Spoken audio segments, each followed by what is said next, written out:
Bien. Bien, chicos. Entonces, hoy terminamos renal y al final vamos a tener una práctica pequeña de lo que son los cálculos renales. O biliares. Ah, no, biliares. Vamos a hacer la práctica. Ay, nos falta renal, el cálculo renal. Sí. Ya, otra clase. Bien. Bien, chicos, entonces rápidamente vamos a iniciar. Vamos a terminar lo que es la parte de, entonces la segunda parte de nefro, porque falta también cálculo renal. Es largo, más largo. ¿Ya? Y al terminar, o sea, avancemos vesícula biliar y ya el fin de semana terminamos con gastro. Y de ahí terminamos con todo eso y nos vamos al, ya tenemos conocimiento pues de gastro 1, 2, 3, de corazón, y nos vamos a ir a la parte de allá en laboratorio de patología con el doctor Machado, allá arriba. ¿Ya? ¿Está bien?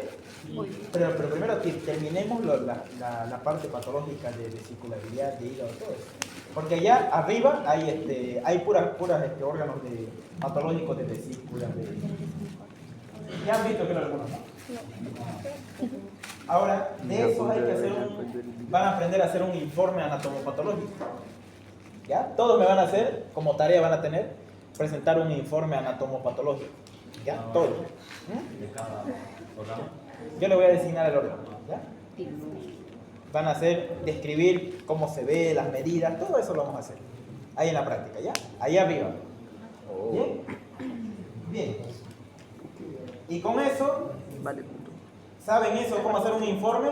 Ya en el examen de asignatura con el doctor Machado, bla, bla, bla. Aunque el doctor te pide eso. Y ya fue ya. Bien. Chico, entonces.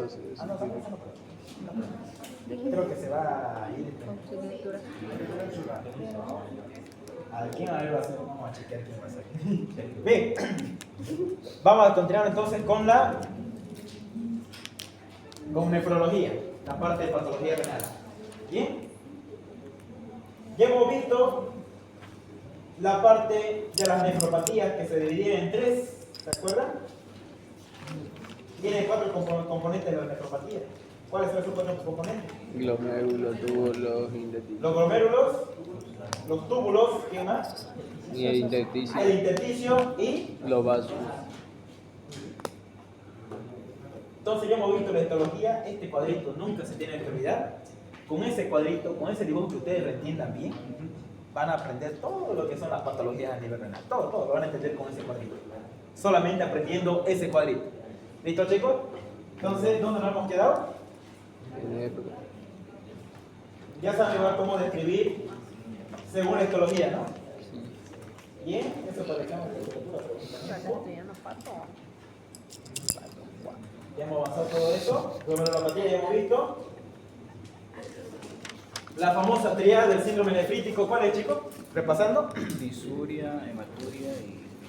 Triada. Triada, ¿eh? ¿Cuál es? Disuria, ¿no? Hematuria, proteinuria y... Hematuria, hipertensión y edema facial. muy bien, y edema facial de la cara. La triada clínica del síndrome nefrítico. ¿Ya? Edema facial. Y hemos visto el síndrome nefrótico. Entonces, síndrome nefrótico, chicos, ¿es una enfermedad? ¿Una sola? ¿O viene acompañada de varias? De varias. De varias. Entonces, así vamos a iniciar el síndrome nefrótico. El síndrome nefrótico es causado por una alteración, ¿es por una inflamación o por una alteración de la permeabilidad? ¿Cuál es? Una lesión. Alteración de la permeabilidad. Alteración de la permeabilidad, ahí dice. Alteración de la permeabilidad de las paredes capilares glomerulares. Entonces, el síndrome nefrótico engloba varias enfermedades. ¿Ya? Es un título grandote, síndrome nefrótico, donde hay varias enfermedades que se caracterizan por este síndrome. Ahorita vamos a ver cuáles son esas. Pero primero quiero ver la triada. ¿Cuál es la triada del síndrome nefrótico? Proteinuria, Nefrótico. proteinuria. Proteinuria, ¿mayor a cuánto la proteinuria durante el día? 3,5. Mayor a 3,5 gramos de proteína al día, o sea, incluso hasta 10 gramos de orina. ¿Y cómo va a ser esa orina, chicos, de estos pacientes con síndrome nefrótico? ¿Cómo va a ser esa orina? Espumosa. Va a ser espumosa, ¿no? Va a durar las espumas alrededor de la orina mayor a cuánto? 15 segundos. 15 segundos. Entonces, la teoría del síndrome nefrótico. Si le entran en su examen, proteinuria masiva, ¿mayor a cuánto? 3,5 gramos durante el día expulsa de proteínas el paciente. Hiperbulinemia, ¿menor a cuánto? Menor a 3 gramos por sobre decilitro. Muy bien. Hiperbulinemia es porque hay pocas proteínas en la sangre. ¿Y por qué hay hiperbulinemia? Por la producción. Hay proteinuria. Porque hay proteinuria. Muy bien. Porque hay proteinuria. Muy bien. Edema generalizado. ¿Por qué hay edema generalizado? Lo mismo. Por pérdida de proteína de la presión oncótica. ¿No? Entonces, ¿cómo es el edema? ¿Quién dijo edema? En anasarca, todo el cuerpo. Pero mayormente, ¿dónde va a ir? Miembros inferiores. ¿Listo? Hiperlipidemia y lipiduria. ¿Por qué hay hiperlipidemia del síndrome nefrótico, como hemos visto en la anterior clase? Por la producción de lipoproteína. ¿Cómo? Por aumento de producción de lipoproteína. lipoproteínas compensatorias. Porque el hígado al estar perdiendo proteína, va a aumentar su producción de proteína y a la vez va a aumentar la producción de lipoproteína. Entonces el hígado para compensarse, ¿qué es lo que hace? El hígado para compensarse, ¿qué es lo que hace? ¿Qué es lo que hace el hígado para compensarse? Está perdiendo proteína. ¿Qué hace el hígado? Sintetiza más proteína y a la vez no solamente va a sintetizar albúmina, sino otras proteínas.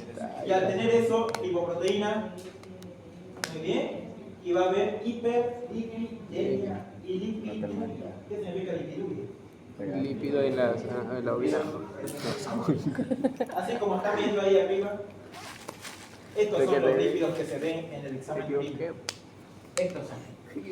¿Ya? Estos son los cilindros, ahí están los cilindros hialinos, ahí están los cuerpos cetónicos. Entonces, eso tenemos que tomar en cuenta en esta parte. ¿Por qué hay hiperlipidemia? Pérdida de inmunoglobulinas por la orina, mayor probabilidad de infección, igual va a tener mi paciente. Entonces el hígado secreta toda esa proteína y toda se va a botar por la orina. Entonces nunca se olviden esa triada, importante. Complicaciones tromboembólicas. ¿Sí? Ese síndrome nefrótico se da en una sepsis. ¿No una sepsis? ¿Síndrome nefrótico? Sí, nefrótico lo que sea sepsis. Este nada que ver, este tiene solamente alteración de la personalidad. Bien chicos, entonces, ¿por qué se forman coágulos en un paciente con síndrome nefrótico? ¿Por qué se forman coágulos? ¿Por qué se forman coágulos en un paciente con síndrome nefrótico? A ver, razón. Piensen, ¿por qué un paciente con síndrome nefrótico tiene tendencia a coagulación intravascular diseminada? Por ahí dice.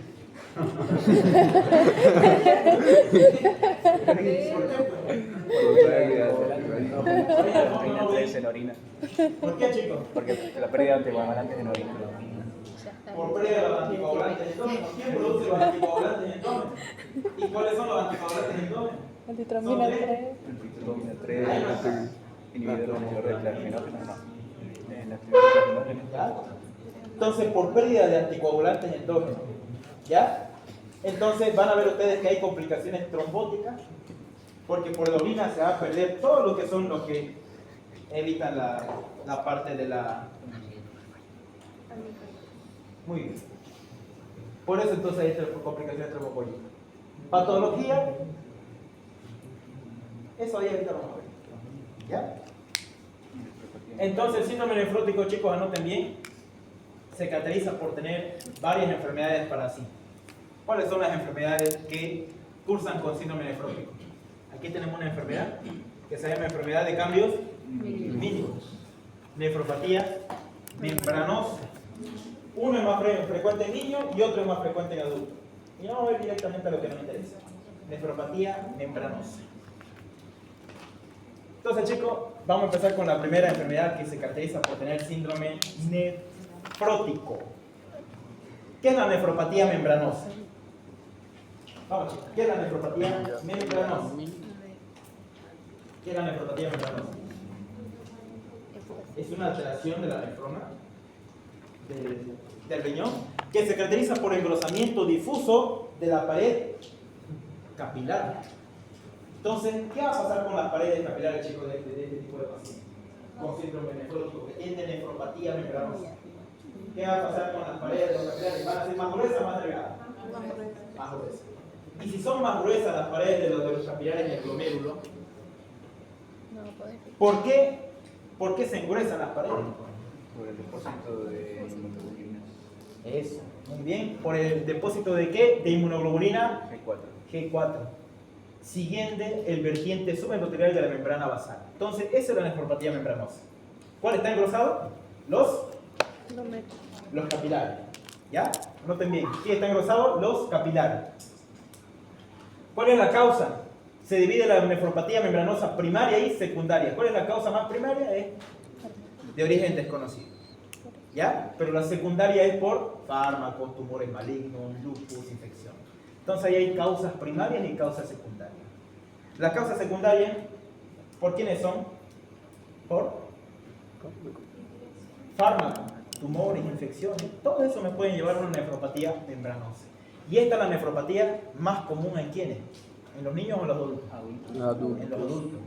¿Ya? En los adultos jóvenes. Entonces, anoten bien eso. Esa entonces es la nefropatía membranosa. Un engrosamiento de la pared de los capilares. ¿A qué se debe? ¿A la acumulación de qué? Inmunoglobulina G4. Entonces ahí ven ustedes causas primarias de origen desconocido y causas secundarias. Primero veamos patógenos o patogenia. Hay antígenos endógenos y hay antígenos exógenos. ¿Cuáles serían los antígenos exógenos? ¿Cuál sería? Treponema pallidum. pallidum. Eso, ¿está bien? ¿Está bien?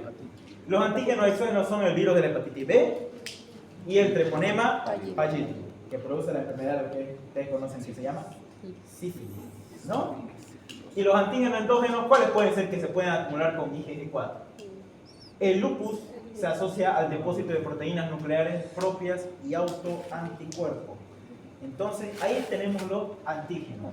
Importante saber los antígenos endógenos y antígenos exógenos. ¿Ya? Muy importante. Entonces, ¿dónde se van a acumular esos inmunoglobulinas G? ¿Dónde se van a acumular? En la pared del capilar glomerular, siguiendo el vertiente subendoterial, por debajo del endotelio. Y ahí también hay otros. ¿Qué serán estos? C5b y C9. ¿Qué son? ¿Qué hemos avanzado un par? El sistema de complemento. Muy bien. El sistema de complemento. ¿Quién activa ese sistema de complemento? Esos antígenos. ¿Ya? Y este sistema de complemento activa las células endoteliales mesangiales y producen proteasas y oxidantes. Entonces, así se ve una nefropatía membranosa. ¿Qué le llama la atención a ella? Dos cosas importantes en esa nefropatía membranosa. Por algo se llama membranosa. ¿Qué pared del capilar se engrosa? ¿El endotelio o la membrana basal? ¿Cuál es la membrana basal? La membrana basal. Por eso se ve el glomérulo mucho más rosado, ¿no? Porque sus paredes, sus capilares están más engrosados. ¿A qué se debe ese engrosamiento? Depósito de inmunoglobulina G4. Nunca se olviden eso. ¿Ya? ¿Y por qué se acumuló eso? Depende si fueron antígenos endógenos o fueron antígenos exógenos. Si fue una enfermedad autoinmune o si fue por una bacteria o un virus. Entonces, eso ahí tienen que tomar mucho en cuenta. Dos cosas entonces que les decía ahí. ¿Qué les llama la atención a ese glomérulo? ¿Qué les llama la atención a ese glomérulo? Está más eosinófilo, más rosado. ¿No? Las paredes capilares. ¿Y qué más? Está más grande. Entonces, dos cosas que ustedes tienen que ver ahí. Está más grande el glomérulo y más con los capilares más rosados, ¿no? Más eosinófilos. Porque hay un engrosamiento de las paredes capilares que están en este tipo. Bien, sencillito, no está complejo. Ahora este es el más importante de todas las enfermedades con síndrome nefrótico. Enfermedad de cambios mínimos. ¿Qué es la enfermedad de cambios mínimos? Como su mismo nombre indica, ¿qué es la enfermedad de cambios mínimos? Donde cambia poquito. Un trastorno benigno, ¿sí? Muy bien lo que estaba diciendo en el libro. La enfermedad de cambios mínimos Es una enfermedad benigna, o sea, no es tan mal, no es tan grave. Pero adivinen qué, aparece en los niños. ¿Ya? Entonces la enfermedad de cambios mínimos es la nefropatía más frecuente que ocurre en los niños que cursan con síndrome nefrótico. ¿Ya? Anoten bien, la enfermedad de cambios mínimos. ¿A qué se debe la enfermedad de cambios mínimos?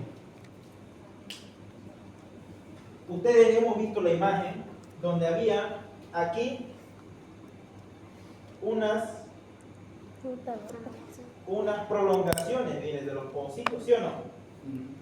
Aquí vemos en esta imagen unas prolongaciones de los pocitos, miren acá. Ahí está, ¿no? ¿Qué son estos? ¿Prolongaciones de quiénes? De los pocitos. Entonces, ¿qué es la enfermedad de cambios mínimos? ¿Es el borramiento de quién? De las prolongaciones de los pocitos. Entonces, ¿qué es la enfermedad de cambio mínimo? El borramiento de las prolongaciones de los pocitos. No se sabe por qué, pero aparece muy frecuentemente en los niños. ¿Y eso qué pasa? ¿Cómo estaba formada la barrera de filtración? ¿Cómo estaba formada la barrera de filtración? ¿Quién se acuerda? Un podocito con otro podocito. Endotelio La filtración. y la prolongación de los pocitos. Pregunto. Ahora, Filtración. ¿qué pasa en esta enfermedad de cambios mínimos? ¿Qué pasa en esta enfermedad, chicos, de la enfermedad de cambios mínimos? Hay un borramiento difuso, o sea, de todo el glomérulo, de la prolongación de los pocitos. ¿Se ve en la histología, se puede observar alguna alteración? La histología es normal, ¿ya? Noten bien eso. La histopatología es normal, es como si fuera un glomérulo normal. No tiene ninguna alteración, ¿ya? Ninguna. Ahora, ¿por qué se borraron? Mira, ahí en esa imagen de allá se observa cómo se han borrado las prolongaciones de los pocitos. Ahí en la imagen de arriba, ¿no? Acá se han borrado la parte de la prolongación de los pocitos. Bien. La causa, ¿cuál es la causa de la disfunción? Es una disfunción inmunitaria. Se dice, pero no se sabe en sí por qué. ¿Ya? Ausencia de depósitos inmunitarios. No sé, aquí como en la nefropatía membranosa, aquí se acumulan inmunocomplejos. ¿Se acumulan o no? No. No se acumulan. Por eso aparecen los niños.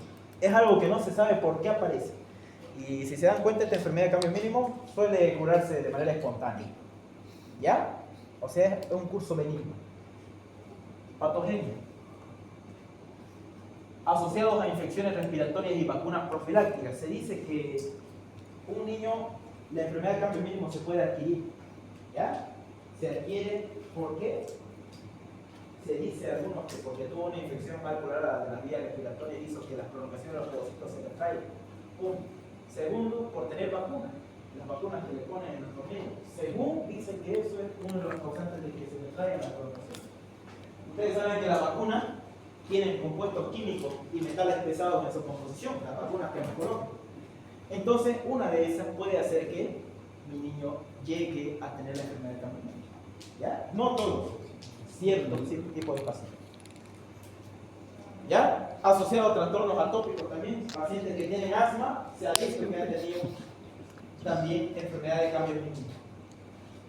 Incidencia en linfoma de Hodgkin, eso lo vamos a avanzar cuando hablemos de sangre. Entonces, esta es su patogenia. No está bien clara su patogenia, si se dan cuenta ustedes, no es clara. Dice que se asocia a trastornos atópicos como el asma, predisposición genética a HLA, digamos, o sea, no te dicen sí cuál es la causa. Incidencia de linfoma de Hodgkin, no te dice casi nada, cualquiera puede tener el linfoma de Hodgkin. Entonces, es algo inespecífico esta enfermedad. Y lo que ustedes tienen que saber es que es la nefropatía que cursa con síndrome nefrótico en niños. Y es benigno, se cura. ¿Ya? No produce insuficiencia renal, se cura.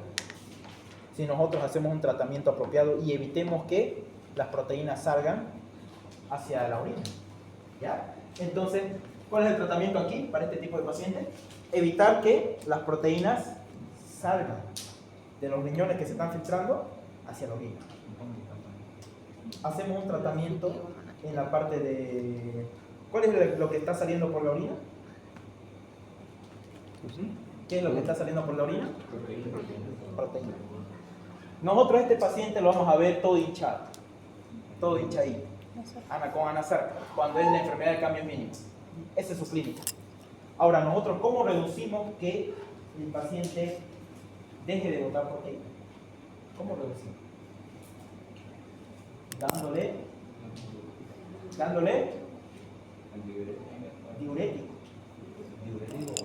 diurético.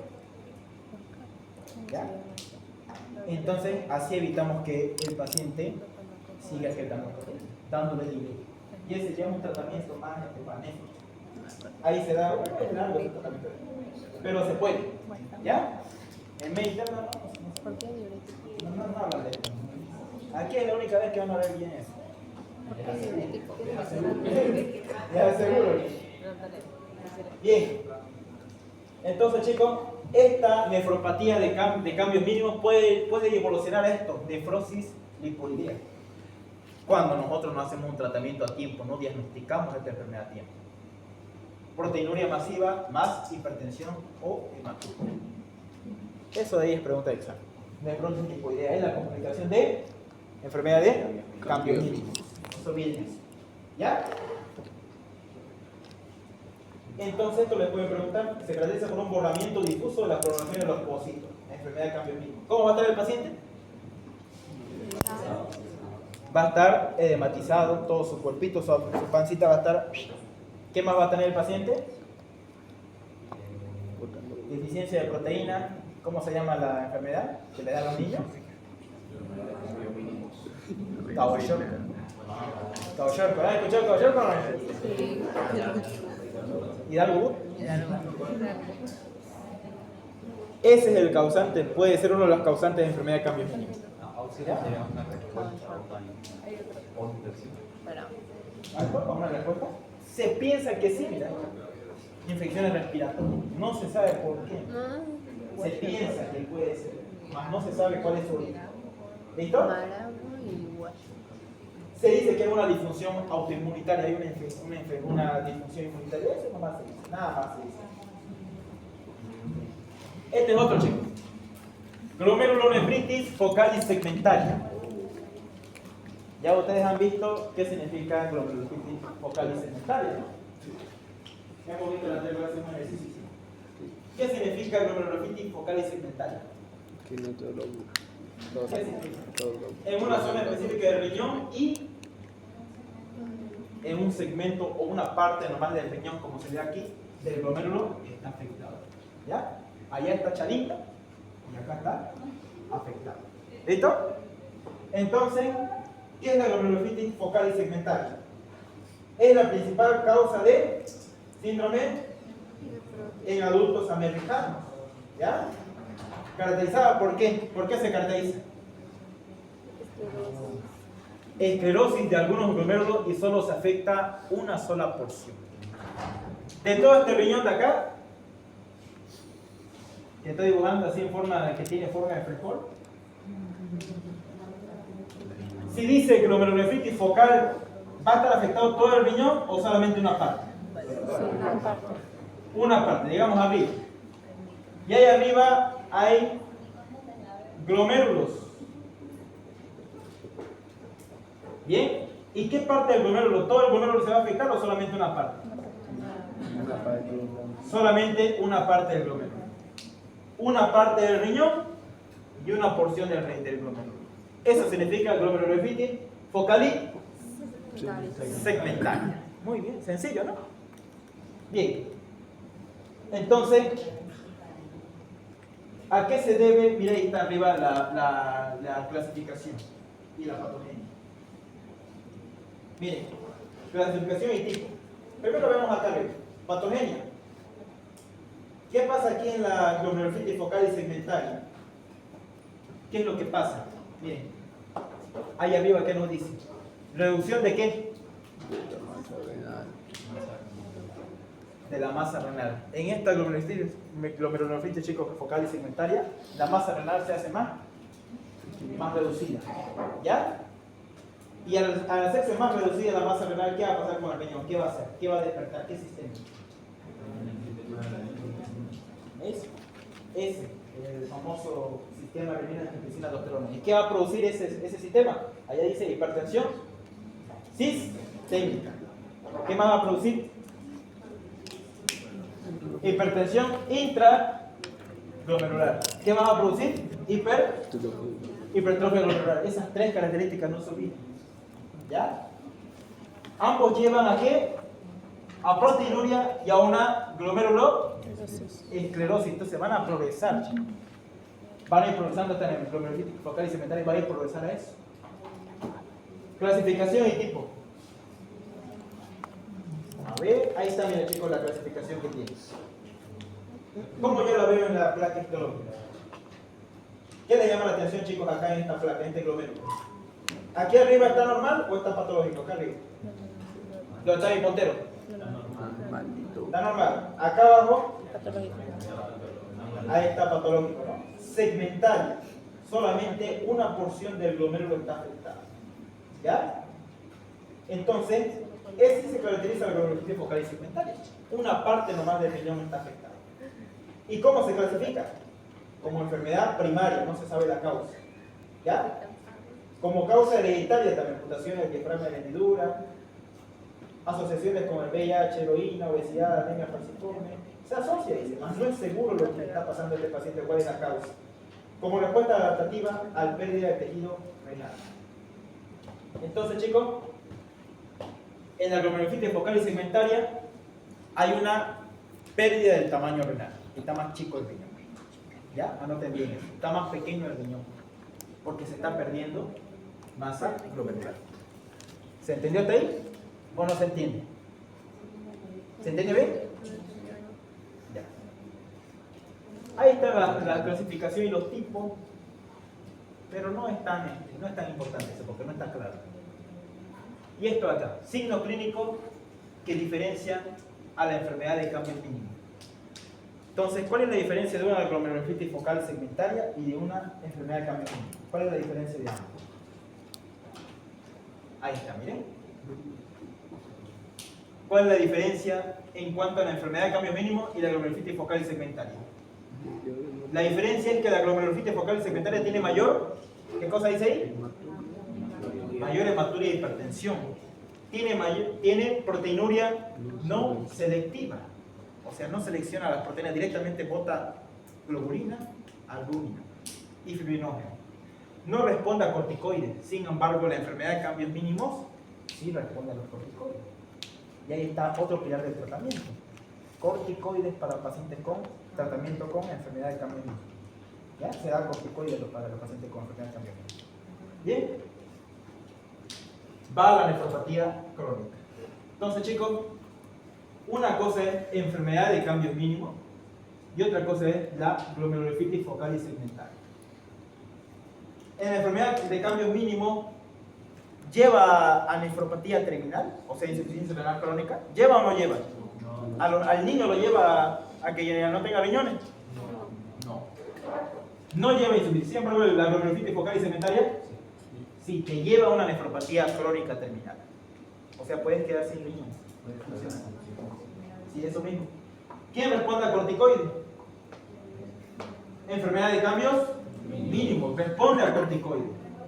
¿Ya? Sin embargo, la glomerulitis focal y segmentaria no responde a corticoides. ¿Saben cuáles son los glucocorticoides, no? Que se dan en estos pacientes?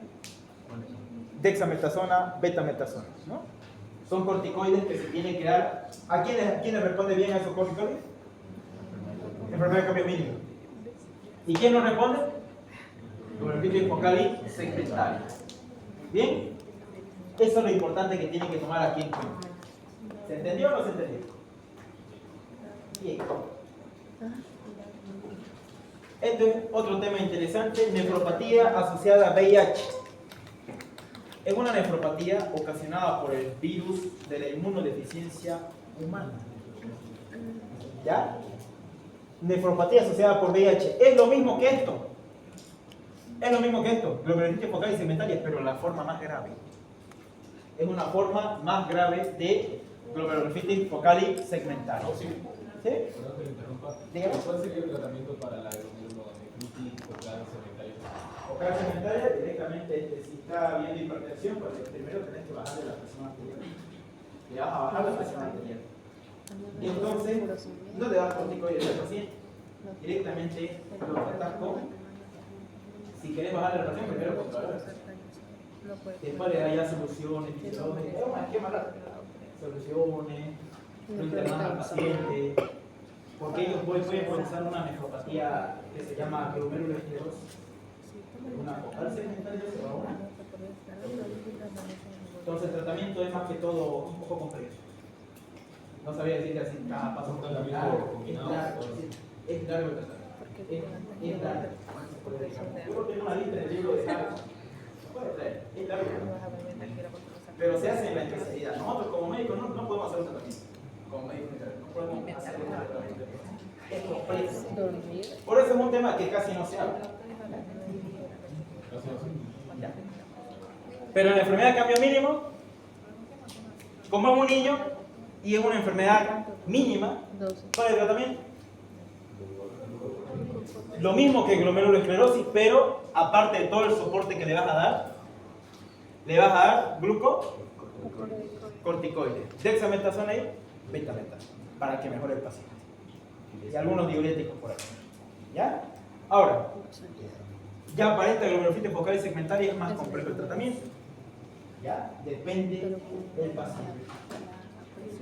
Como es solamente una parte del riñón, primeramente vamos a tratar de bajar la presión arterial. Nefropatía asociada a VIH. ¿Es una forma grave de qué? Glomérulo es o esclerosis focal y segmentaria. En el 5 al 10% de los pacientes con VIH. ¿Más es frecuente en dónde? En la raza negra y sin tratamiento. Pacientes que no reciben tratamiento con VIH pueden progresar este tipo, nefropatía asociada a VIH. Entonces, pacientes con VIH pueden desarrollar este tipo. ¿Por qué? Porque el virus del VIH afecta a las células, ¿qué cosa dice ahí? ¿A qué células? ¿A cuáles? Epiteliales. ¿Qué pasa? ¿A dónde afecta, che? ¿A dónde afecta? Es células epiteliales tubulares y así se ve en la placa histológica. ¿Qué se ve acá, muchachos? ¿Qué se ve ahí en esta placa? ¿Qué se ve en esta placa? Los túbulos renales, ¿qué tienen en su contenido? Un componente proteico que se llama coloide, similar a la glándula tiroides. ¿Ya? Entonces, así uno identifica fácilmente cuando es una nefropatía por VIH. Entonces, ¿dónde se va el virus del VIH, chicos? ¿A dónde se va? A las células epiteliales de los túbulos renales. ¿Y a dónde más? A los ovocitos. Entonces, ¿se ve aquí el espacio urinario de Bowman? ¿Se ve o no? ¿Lo logran ver? No. Entonces es una gran diferencia. Que aquí no se ve el espacio urinario de Bowman y allá, en los túbulos renales, se observa una coloración coloide del contenido de los túbulos renales. ¿Se entendió? Sencillito. Así ustedes identifican una nefropatía por VIH. Sencillo, no es complejo. Una frecuencia elevada de variantes corazantes, dilatación quística con material proteico parecido al coloide, ¿ya? Y gran número de inclusiones túbulos reticulares endoteliales. Entonces, esta es la nefropatía asociada al VIH, chicos, anoten bien. Así se observa una placa histológica. ¿Y en qué pacientes aparece esta complicación? Pacientes con VIH que estén entrando a etapa SIDA, ¿no? Que no hayan recibido tratamiento. ¿Por qué? Porque el virus del VIH, ¿a dónde invade? A las células epiteliales tubulares. ¿Qué más? Y al hacer eso, va a producir esas infecciones de tipo coloide.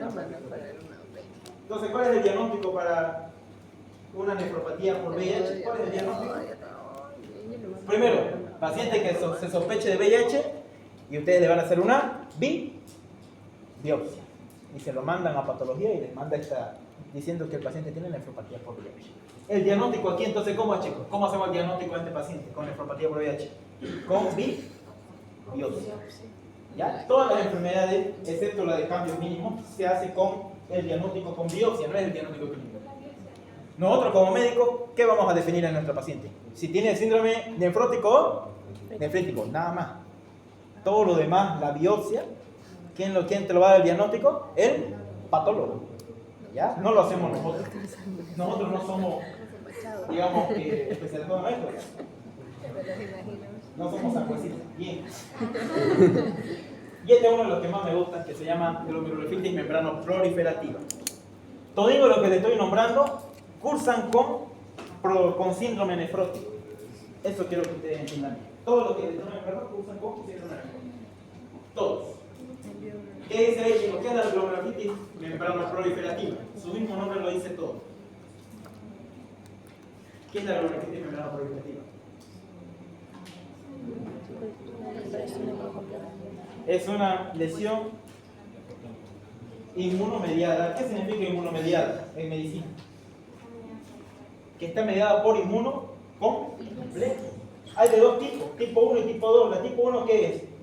Depósito de que compone inmunoglobulina G y complemento. Esa es la tipo 1. La tipo 2, solamente activación del complemento. Eso ahí no se lo tienen que aprender así. Es de patólogo. Lo que tienen que aprenderse bien es cómo se ve la placa y cuál es la patogenia de la enfermedad. ¿Qué nos dice la patogenia, chicos? De la enfermedad de glomerulonefritis membrana proliferativa.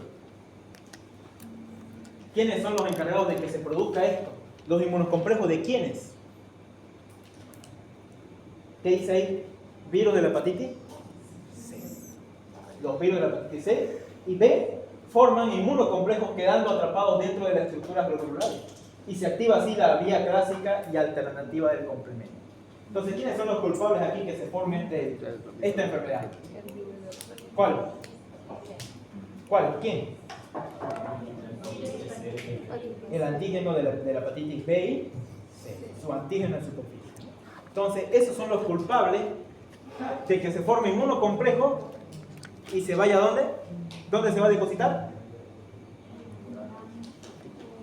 ¿Dónde se va a depositar? En su endotelio. En la membrana basal glomerular. Por eso se ve así.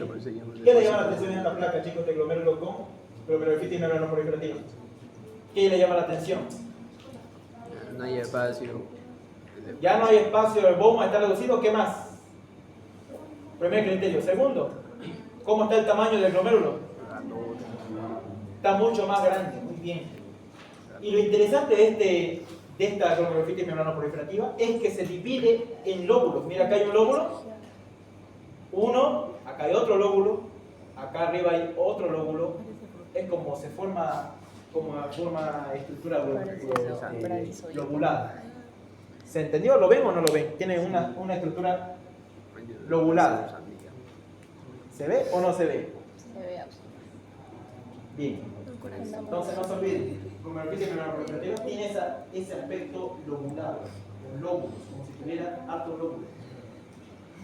¿Y qué más le llama la atención a ese glomérulo, chicos? ¿Qué más le llama la atención? Está más grande, está lobulado y contiene depósitos. ¿Cómo se llaman estos depósitos rosados? Depósitos hialinos. Y está lobulado. Membrana proliferativa. ¿Se entendió o no se entendió? ¿Se entiende o no se entiende?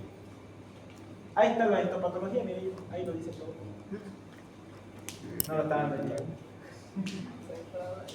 Entonces, ¿cómo se ve en la placa histológica? Una glomerulonefritis membrana proliferativa. ¿Cómo se ve en la placa? Ustedes hacen biopsia y se observa eso lo siguiente. ¿Qué es? ¿Qué más? ¿Qué más le ven a ese? Está lobulado el glomérulo. ¿Qué más? Muy bien. O agrandado. ¿Está bien? Lobulado es el... Ahora se está formando el lóbulo. ¿Lo ven o no lo ven? ¿Cómo se está formando el lóbulo? ¿Se ve o no? Bueno, yo lo veo, no sé ustedes. Vamos a marcar a ver para que se vea mejor. Miren,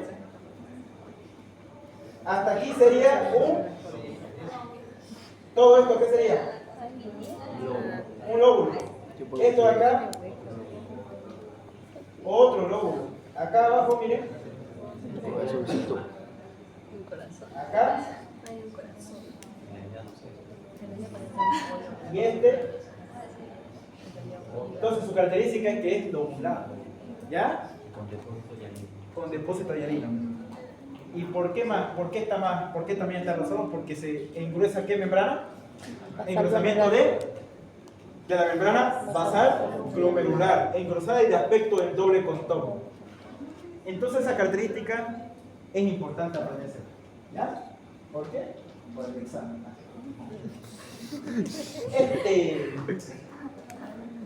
Listo, sencillito. Nómbreme 4 enfermedades que cursan con síndrome nefrótico. Vamos. Primero, enfermedad de cambio mínimo. Nefropatía membranosa. Oye. Casi te voy. Ya, el tercero. Focalis segmentaria, que progresa ¿qué? A un glomérulo esclerosis. Cuando se vuelve duro el glomérulo y se achica el riñón. Cuarto. Nefropatía asociada a VIH. No se olviden, es asociado a VIH. ¿Por qué asociado a VIH? ¿Qué hace el virus? ¿Dónde se va? A las células, muy bien, y a los ovocitos. Muy bien. Con que sepan ustedes eso, ya ustedes cuando lean el libro mejor lo van a entender. ¿Ya? Bien. Ahora, nos vamos a este tema que se llama nefropatía quística. ¿Qué significa nefropatía quística, chicos? Muy bien. Que se forma quistes. Yo en lo personal, chicos, he visto a hartos pacientes con nefropatía quística. Yo, en los turnos, los que iban ahí con el doctor, hartos pacientes con nefropatía quística. Y más que todo, pacientes que dializan. Pacientes que tienen insuficiencia renal crónica. Y pacientes que solamente a veces tienen un quiste, un hito, y se lo opera. ¿Por qué se lo opera? Vamos a ver. Entonces, chicos, ¿qué es la nefropatía quística? ¿Cómo lo ven a estos riñones que están de portada? Llenos de quistes. ¿Y esos quistes qué contienen? Cuando son adquiridos contienen orina. ¿Ya? Lo vamos a ver en unos momentos. Nefropatía quística, o también llamada nefropatía poliquística del riñón. Pueden ser hereditarios o pueden ser adquiridos. Entonces anotemos bien, las nefropatías quísticas pueden ser de dos causas. Anoten bien. Puede ser hereditario o adquirido. Muy bien. Son importantes, ¿por qué? Porque son frecuentes. ¿Ya? Yo he visto más de un paciente que aquí arriba, justamente donde estoy, el polo superior, se ve así un quiste grandote. ¿Ya? Y es asintomático, no tiene ningún síntoma. Pueden dar, ¿qué cosa dice? Nefropatía crónica. Y se confunden con tumores malignos. Entonces, esas son las 3 importancias que yo tengo que saber de la nefropatía crónica. ¿Se entendió o no se entendió? Bien, vamos a ver.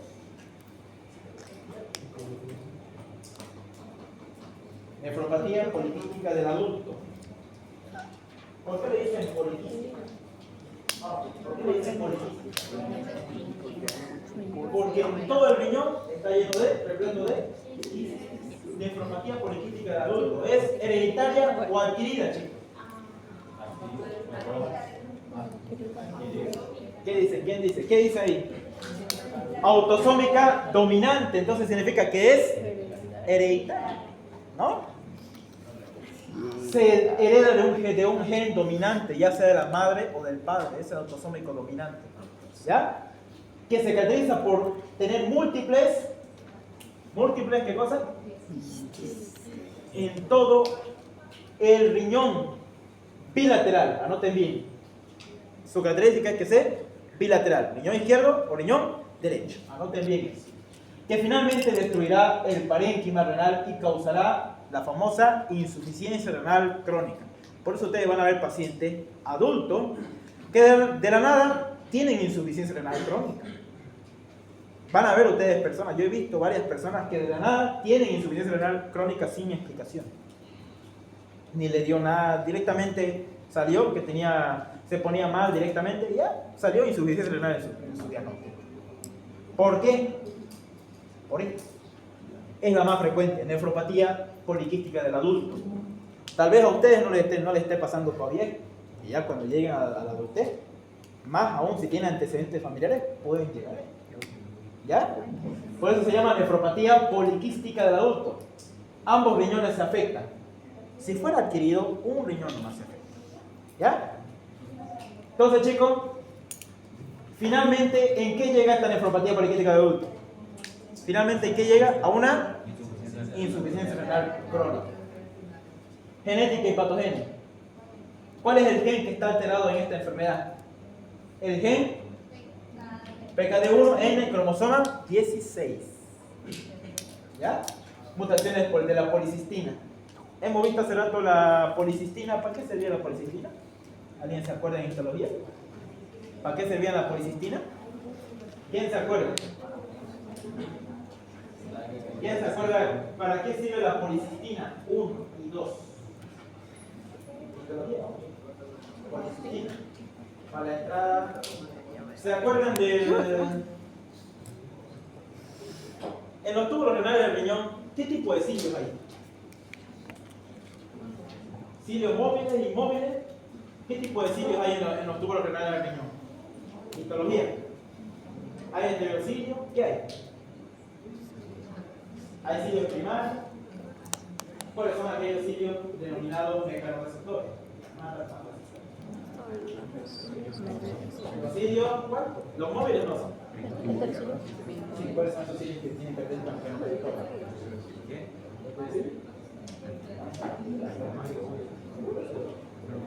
Los cilios. Vamos chicos, ¿cuáles son? ¿Nada?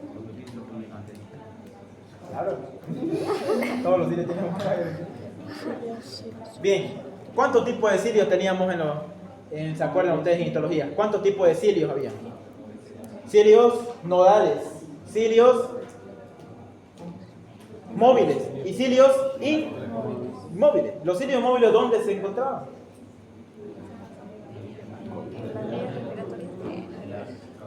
O semimóviles también le decían.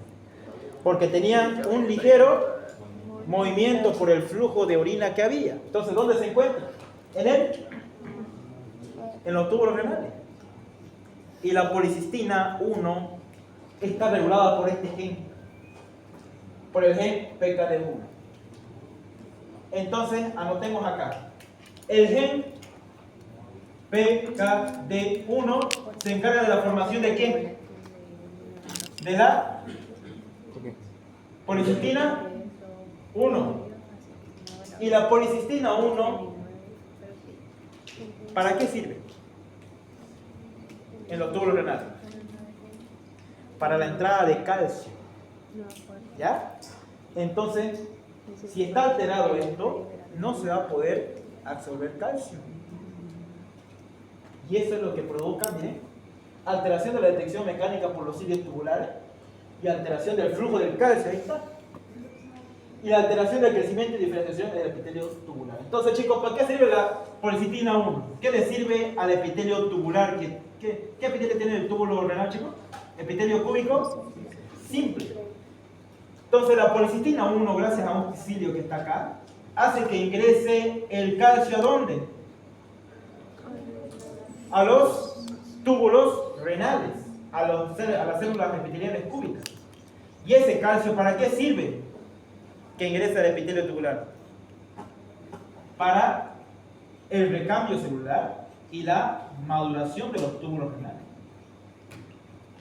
Entonces, va a haber una alteración del crecimiento y diferenciación del epitelio tubular cuando falla el gen PKD1. Entonces, la enfermedad, chicos, poliquística del adulto, ¿cuál es el gen alterado? El gen PKD1. Ahorita díganle así, porque ya cuando sean oncólogos recién van a decir su nombre completo. ¿Qué pasa si no hay PKD1 en el cromosoma 16? ¿Qué pasa con la policistina? ¿Va a funcionar o no? No va a funcionar. Va a entrar calcio de la luz de la orina hacia el tubo renal, ¿va a entrar calcio? No. ¿Va a haber recambio celular, tubular y va a haber maduración? No. ¿Sí o no? ¿Qué va a pasar entonces con este epitelio? ¿Cómo se va a volver? Quístico. Y esa es la causa. ¿Ya? ¿Para qué sirve el calcio entonces? Que entre gracias a la policistina en los túbulos renales. ¿Para qué sirve?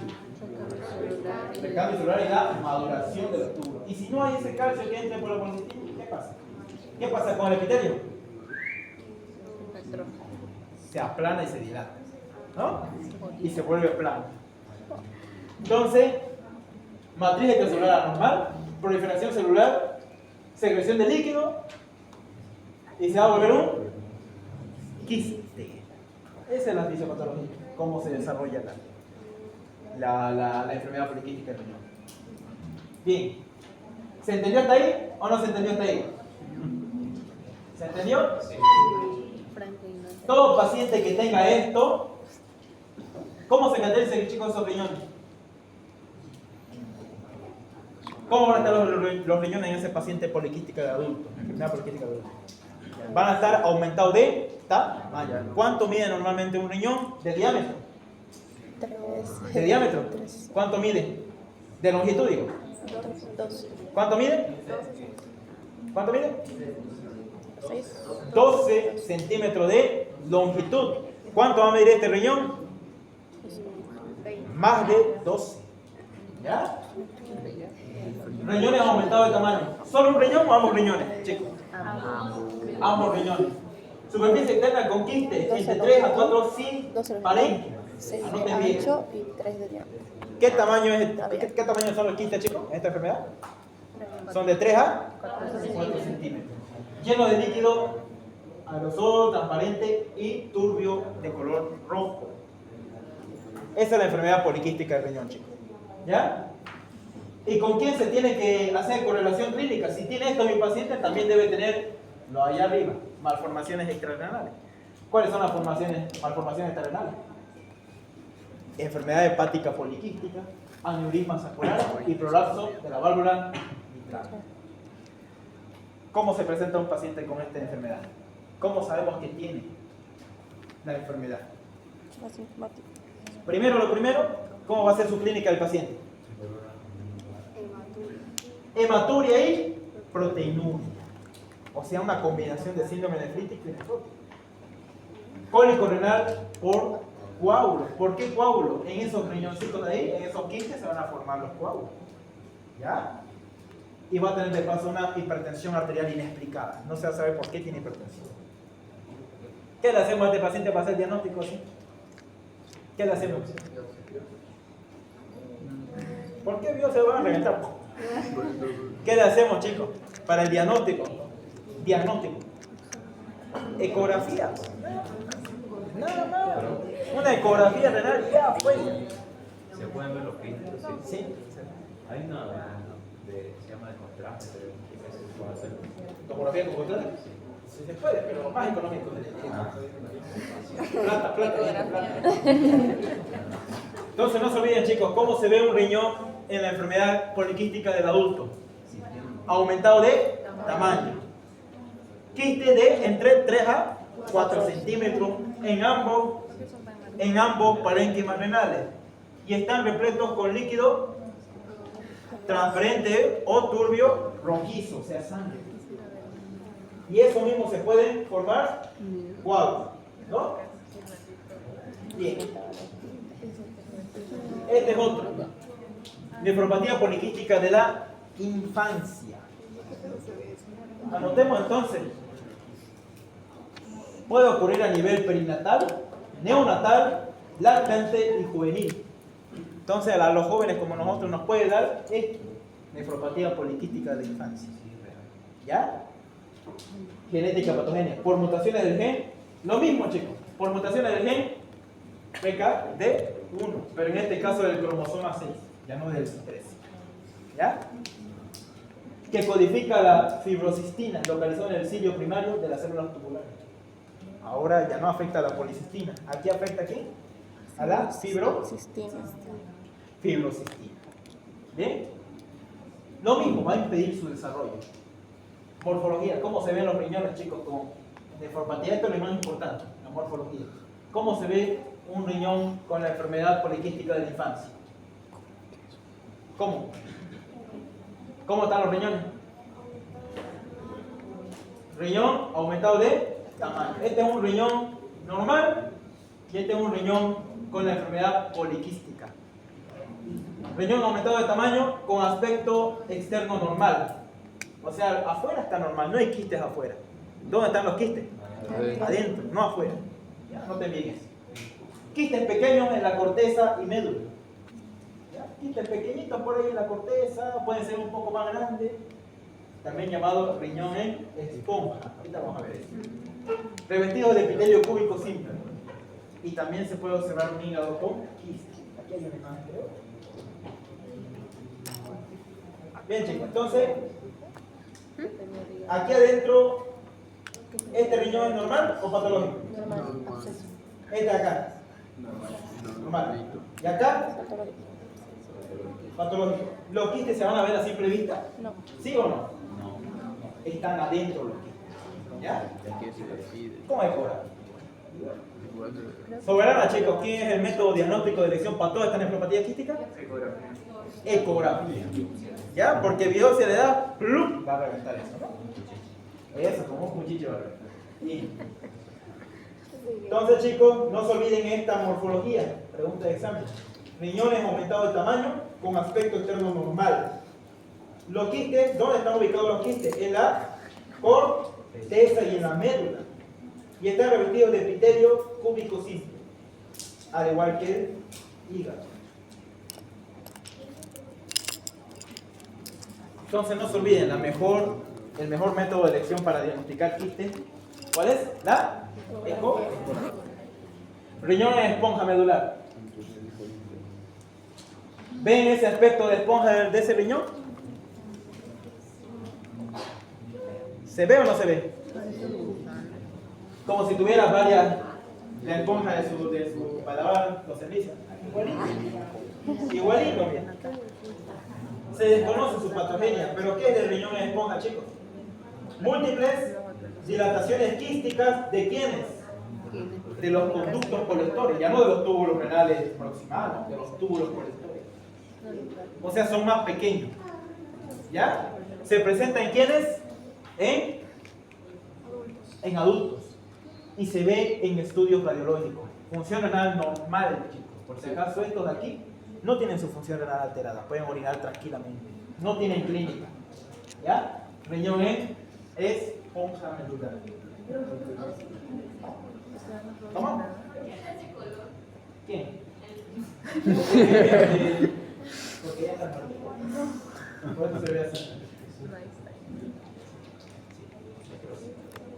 ¿Te está pudriendo? ¿Y qué es, chicos, la nefroptosis? ¿Qué es nefroptosis? ¿Qué dice ahí? ¿Qué es nefroptosis? Trastorno renal progresivo, caracterizado de qué? Por un número variable de quistes medulares en la unión córtico-medular. Ahí está, mire, solamente hay quistes ¿en dónde? En la unión córtico-medular. Ahí nomás se forman quistes. Se llama eso nefroptisis. ¿Ya? Nefroptisis. Riñones pequeños, quiste revestido por epitelio. La enfermedad debe sospecharse en niños y adolescentes y con una insuficiencia renal crónica inexplicable. Nefroptisis. ¿Ya? ¿Qué es la nefroptisis entonces? Su concepto es importante. ¿Qué es la nefroptisis? Formación de quistes ¿a qué nivel? Unión córtico-medular. Muy bien. Displasia renal multiquística. ¿Qué es la displasia renal multiquística? Miren ese riñón de ahí, ¿cómo lo ven? Parece un globo, ¿no? Es un trastorno esporádico bilateral o unilateral. Unilateral. Todas las enfermedades que hemos visto hasta ahora son bilaterales. Este de aquí es unilateral. A veces bilateral. Riñón hipertrofiado multiquístico y extremadamente irregular, como están viendo allá, ¿no? Esa es la displasia renal multiquística. Solamente un riñón. ¿Ya? Normalmente progresa, chicos, a una insuficiencia renal. Eso de ahí no se olviden. ¿A qué se asocia esto? ¿Cuál es su contenido de ese riñón? Contiene orina. Ahí está el riñón que contiene orina. Y se debe a obstrucciones o alguna alteración a nivel de las vías urinarias. Noten bien eso. Displasia renal multiquística. Y este es el más frecuente y este es el que más se pregunta en los exámenes. Enfermedad quística adquirida. En pacientes con insuficiencia renal crónica que reciben mucho diálisis, ¿conocen ustedes pacientes con diálisis? Que dializan mucho, pueden desarrollarse esto, la enfermedad quística adquirida. Es cuando se puede formar múltiples quistes en los riñones. Miren, más frecuente en pacientes con tratamiento con diálisis. El 50% desarrolla esta enfermedad luego de 5 años de haber dializado. ¿Ya? Y el 100% luego de 10 años de diálisis. Un paciente entonces que hace diálisis durante 10 años va a sufrir enfermedad quística adquirida. ¿Ya? Miren, a veces muestran numerosos quistes corticales y medulares entre 0,1 hasta puede llegar a 4 centímetros. Eso es lo importante, chicos. ¿Listo? Y estos riñones cuando están así, ambos riñones se afectan con esta enfermedad quística adquirida, pueden progresar a un carcinoma que se llama carcinoma de células renales, ¿ya? O carcinoma corticorrenal. ¿Ya? No se olviden eso. Quiste simple, yo he visto eso varias veces, varios pacientes tienen este quiste. Miren, ahí está un riñón con un solo quiste único. Pueden ser múltiples o únicos y habitualmente son ¿qué dice? Corticales. Miden entre 1 a 5 centímetros hasta 10, no tienen significado clínico. Esto es lo que ustedes van a pillar a patada. Yo he visto en varios que me han mostrado su ecografía. Quiste simple. ¿Ya? Esto aquí no les voy a explicar porque es un poco complejo. Esto es una enfermedad poliquística bilateral. ¿Ya? Hemorragia interna del quiste. Entonces, chicos, ¿qué contiene este quiste aquí? ¿Único? ¿Qué contiene? Orina. ¿Ya? ¿Se opera o no se opera? No se opera. Cuando es bonito, no se opera. ¿Cuándo se opera? Cuando el quiste está obstruyendo las vías urinarias. Ahí recién se opera. Pero ahorita ahí, digamos que no está obstruyendo nada, ¿lo van a molestar? A ese es más, pero yo digo uno. ¿Unito opera o no opera? Depende. ¿Depende de qué? Depende de qué obstruya qué cosa. Las vías urinarias. Ahí nomás se opera. ¿Cuál es su contenido? Tiene orina. Muy bien. A veces puede causar dolor súbito. ¿Ya? ¿Sí? Dice, ¿qué se hace en ese caso? En ese caso se lo dejan, ¿no? Ahorita está, ahí lo ven, se le deja, no pasa nada. Y se puede evitar por No, difícil. Al menos que, ¿cómo? Por un golpe puede ser, pero normalmente no causa repercusión, si es uno. Pero si es uno grandote, depende del tamaño. Si miden más de 5 centímetros. Y cuando obstruye la vía urinaria, también se opera. Y vamos a avanzar la subsiguiente clase, vamos a avanzar en vía virtual los cálculos que pueden llegar a ser quistes también. Ya, vamos a ver eso, la siguiente. Ahora, vamos a ver lo último. Y quiero que todos se vengan para acá, y si es que se puede. Todos se vengan. No hay guante. Yo tengo auxilio. No, es que la cuestión que la clase cuando avanzó que no tenía diapositivas digestivo y pues todo bien. No se puede, Por eso dijo fin de semana. Este que vamos a ver. Está grabado.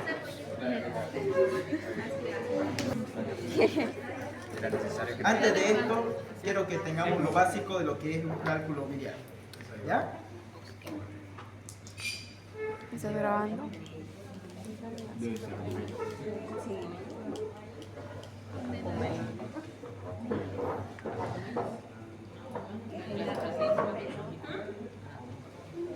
así rapidito les voy a explicar lo que es esto antes de que avancemos. Así rapidito lo que están acá. Vamos a ver un poco de vesícula biliar. Primero veamos términos. Chicos, ¿qué significa colelitiasis? Colelitiasis. Primer término, colelitiasis. ¿Ya? ¿Cuál es la colelitiasis? Y me vas a ayudar tú a apuntarme. ¿Dónde está la colelitiasis? ¿Qué es colelitiasis, chicos? Vamos. Presencia de cálculos o lito a nivel de ¿dónde? De la vesícula biliar. ¿Dónde es más frecuente donde que se alojen esos cálculos? ¿En dónde? Es más frecuente que se almacenen en dónde esos cálculos que están viendo ahí. En el fondo y en el cuerpo. Pero allá, ¿qué porción se llama eso donde está apuntando la compañera? El cuello.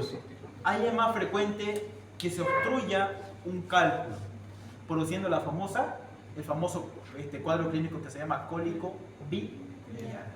¿Han escuchado alguna vez cólico biliar? Sí. Entonces la colelitiasis, ahí duele mientras está en esa bolsita de la vesícula, ¿duele o no duele? No duele normalmente. ¿Ya? Ahora, ¿cuándo duele? Cuando obstruye. Cuando ese cálculo migra, ¿a dónde? ¿A dónde está apuntando? ¿A dónde? Al cuello de la vesícula biliar. Ahí duele. Y se forma el famoso dolor que se llama cólico biliar. ¿Ya? ¿Cuánto dura ese dolor? Menos de 6 horas. ¿Ya? ¿Cuánto dura? Menos de 6 horas. Cólico biliar. Poquito, ¿no? Bien. Ahora, ¿qué es colecistitis? ¿Qué es colecistitis? Inflamación de las paredes de la vesícula biliar. Entonces no confundamos colelitiasis con colecistitis.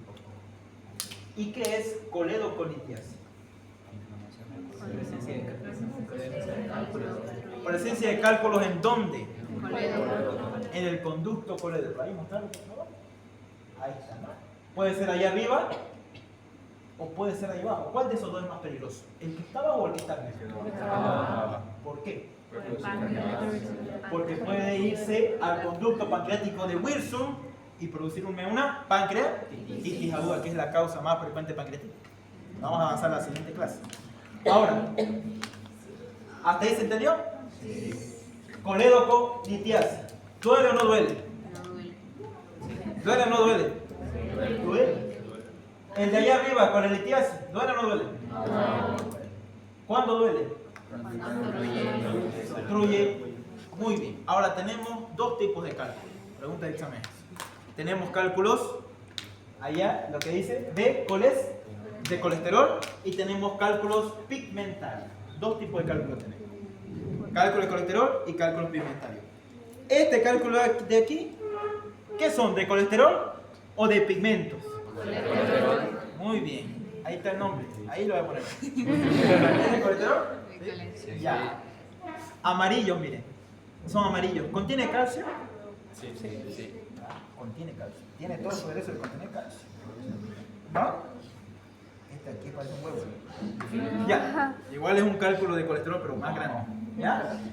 Ahora, chicos, tenemos dos tipos de cálculos: de colesterol y pigmentario. ¿Cuáles son los más numerosos? Colesterol. ¿Cuáles son los más frecuentes en nuestro medio? Colesterol. Los de colesterol están en Robbins. En Robbins, entonces, ¿cuál es el más frecuente? De colesterol. ¿Y de colesterol cómo se forma? A ver una imagen más atrás. Atrás. Eso. Patogenia de los cálculos colesterales. ¿Cómo se forman esos cálculos de colesterol? ¿Qué dice ahí lo primero? Es en la vesícula biliar. Estas piedritas que están aquí se van a acumular ahí, en la propia vesícula. Entonces el primer paso, porque ustedes van a poner su examen práctico, ¿cuál es? Sobresaturación de la bilis. ¿Con quién? Con el colesterol. ¿Ya? ¿Qué significa sobresaturación? Exceso de colesterol y poco líquido. Sobresaturación. Hipomotilidad de la vesícula biliar. ¿Qué significa eso?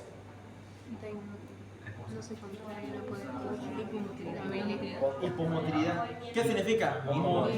Vesícula perezosa, en otras palabras, no se mueve. ¿Hay personas que tienen eso? ¿Vesícula perezosa? Hay personas. Muy bien. Personas nerviosas.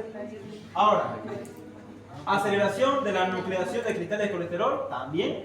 Hipersecreción de moco en la vesícula. La vesícula produce moco. Y cuando hay mucho colesterol, y junto con moco, produce la famosa término ahí que se llama colesterolosis. ¿Qué es colesterolosis? Es cuando el colesterol difunde a nivel de la mucosa. Muy bien. ¿Se entendió hasta ahí? Bien, entonces vamos a ver que... Vamos a ver que esos cálculos de colesterol que están ahí es lo que más se ve aquí en nuestra clínica. En el hospital, en todo el lado, todos tienen cálculo de colesterol. ¿Y a qué se debe? A la a la obesidad, ¿no? A los famosos papeños, pollitos por ahí. Ahora, los cálculos pigmentarios son distintos. A ver. Estos son los cálculos pigmentarios. Hay pigmentarios de dos colores. De color negro y de color pardo. ¿Ya? Los pigmentos, los que son pigmentados de color negro, normalmente son limpios. ¿Ya? Son limpios. O sea, no tienen una influencia bacteriana. ¿Quién es el que... ¿Por qué aparecen esos cálculos pigmentarios? ¿Okay? Los pigmentarios de color negro. Hemólisis, personas que destruyen mucho, muy rápido su glóbulo rojo, pueden tener esos cálculos de tipo negro pigmentario. Puede ser también, ¿sí? En parasitosis aparece cálculos de color pardo. Esos son los cálculos que son de color achocolatado y son frecuentemente en parasitosis y infecciones bacterianas. ¿Cuál es la bacteria que más frecuentemente te produce cálculo? ¿Cuál es la bacteria que produce frecuentemente cálculo? ¿De qué tipo? Pigmentaria. El único que puede producir la bacteria es pigmentaria. No puede producir el colesterol, ¿o sí? ¿Cuál es la bacteria? Escherichia coli. Escherichia coli. ¿Qué otra bacteria más se acumula en la vesícula y duerme en la vesícula? Salmonella. Tif. Salmonella. ¿Qué es un parásito que se aloja en la vesícula? Ascaris lumbricoides. Entonces, chicos, aquí vemos un cálculo. Uy, acá hay uno grande, más grande todavía. Cálculo del colesterol. Estos de acá son producidos por bacterias. ¿La bacteria lo produce? No. ¿A qué se debe esto? A un consumo excesivo de colesterol, grasa y de síndrome metabólico. ¿Qué es síndrome metabólico? Eso lo van a buscar, ¿qué es un síndrome metabólico? Bueno, vamos a avanzar después en la clase. ¿Ya? Conjunto de enfermedades, diabetes, hipertensión, obesidad, IMC mayor a 30. A ver acá. Acá hay un apéndice. Este aquí es un apéndice, chicos. ¿Ya? Miren, ese apéndice está más, no sé qué, que... Está más... ¿En qué fase estará? Fremonosa, parece. ¿Sí?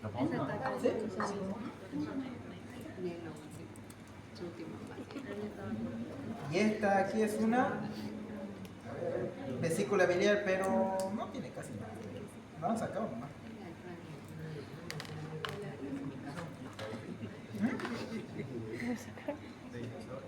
Parece no se puede sacar esto, está difícil. Quisiera sacarlo, pero está muy al fondo y porque yo haga eso tendría que hacer así. Quedo con grabar mi cara. Este chico acá es un cálculo. ¿De qué es, pero? Pigmentario o de colesterol. Colesterol. ¿Causa más frecuente? Tranquilo, no es así. Bien. Estos cálculos, ¿qué tamaño es? ¿El tamaño de un huevo? ¿Sí o no? ¿Esto será que uno tomando aceite de oliva con limón, será que sale? Por eso, ¿cuál es el tratamiento de elección para este tipo de paciente? ¿Cómo se llama la cirugía? ¿Cuál es el texto? Ahora, ¿Vos tenés acaso tuyo? O sea, de entenderlo ya no lo sé. Ahí tengo una vesícula inflamada. Vean ustedes que en el centro tiene grasa. Y cuando tiene grasa es porque ha sido... Se lo lleva. Ahí hay varios apéndices. Creo que hay uno nomás creo. Uno nomás. Entonces chicos, ¿se entendió bien los tipos de cálculos que hay? Sí. Sencillo. ¿Cuál es el que es bacteriano? Por bacteria. El cálculo color pardo. ¿Y los negros? Por hemólisis, por una cirrosis hepática. Se forman eso. Por traumatismo igual. Trauma también, muy bien. Pero difícil, ¿no? Hay también una colecistitis que se llama... La colecistitis, ¿cuál es la causa más frecuente de una colecistitis? Ese está en su temario también. La vesícula biliar normalmente es así. ¿Ya? Ahora, ¿cuánto mide sus paredes de la vesícula biliar? ¿Cuánto mide sus paredes? ¿De la orina? ¿Cuánto mide? ¿Cuánto mide las paredes? En milímetros.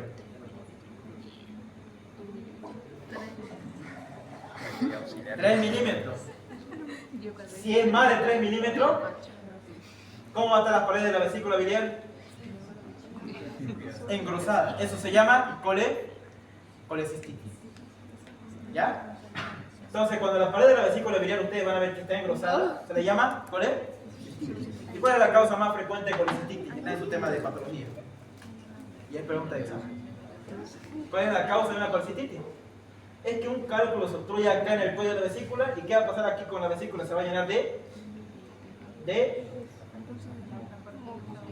moco. De moco y de bilis. ¿Y qué va a pasar con esta vesícula? Al tener moco, bilis, se va a sobreinfectar con bacterias. Y eso es la causa de la colecistitis. ¿Listo? ¿Sencillo? Eso se llama colecistitis litiásica. Ahora hay otra situación que se llama colecistitis alitiásica. ¿Qué significa eso, chicos? Que el causante no fue un cálculo. Ahora, ¿quién va a ser tampoco un parásito? Colecistitis alitiásica, ¿cuál es la causa? ¿Por qué hay colecistitis sin la presencia de un cálculo? ¿Quién me puede responder? ¿Sabían ustedes que los cálculos se pueden formar también en pacientes que están en sumamente estrés? En mucho estrés, oxidativo. ¿Cuáles son pacientes que están en mucho estrés? Nómbreme 3. ¿Cuál? Estudiantes de medicina. Yo sé que iba a decir accidentes de trauma. Porque los pacientes con trauma craneoencefálico, trauma de alguna parte de su cuerpo, desarrollan colecistitis de tipo alitiásica. Pacientes quemados también producen colecistitis alitiásica. ¿Ya? Todos esos pacientes quemados, politraumatizados y pacientes como decíamos, sepsis.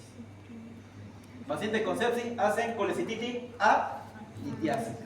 ¿Cuál fue la causa de esta colecistitis de inflamación? En este caso la sepsis. ¿Cuál fue la causa? Que las bacterias migren a la pared, produciéndome una colecistitis alitiásica. ¿Tratamiento ahí? ¿Será que hay tratamiento ahí? ¿Será que hay tratamiento? Antibiótico. ¿Cuál es el antibiótico que pasa y se acumula en la vesícula? La ceftriaxona endovenosa. Es la que se acumula aquí en la vesícula.